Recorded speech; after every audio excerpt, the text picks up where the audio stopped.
Are getting ready to hit the pavement in tomorrow's third Riverbank Run. Among those gearing up for the race is our very own road warrior, 24-hour News 8 sports director Jack Doles. He joins us live now from DeVos Place, downtown Grand Rapids, where preparations for the run are well underway. Jack?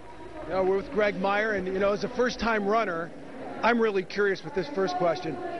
What's the most important thing somebody can do when this race starts? Should you be weaving way out of traffic, try and create some space, or you just take it easy? Take it easy. I tell people keep their arms out a little bit because it does create a little space around you. You don't want to get your feet tangled up with somebody else if you're sort of in the middle of the pack there. So give yourself a little space.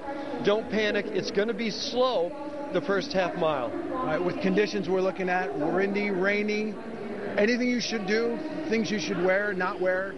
You want to dress warm, and you want to dress especially warm before the race. When you're waiting for the gun to go off and you're in your chute for 15, 20 minutes or a half hour, you want to have enough clothes on to stay warm.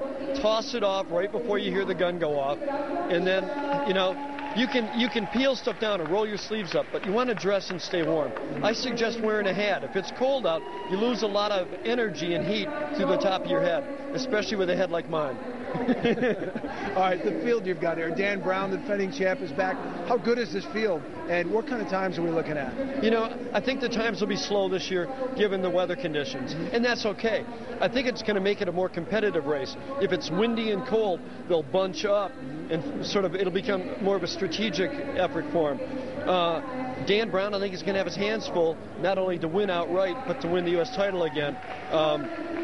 The defending champ is back, Isaac Cameo. He's going to be tough. But there's this young kid, Brett Gocher. He's run 2:10 for his first marathon ever, and then just last week ran 28:08. He's my dark horse. All right. Greg, 7-time champion of this race and still the last American to win the Boston Marathon. Knows a thing or two about running. We'll hear from Dan Brown coming up later in sports at 6 o'clock.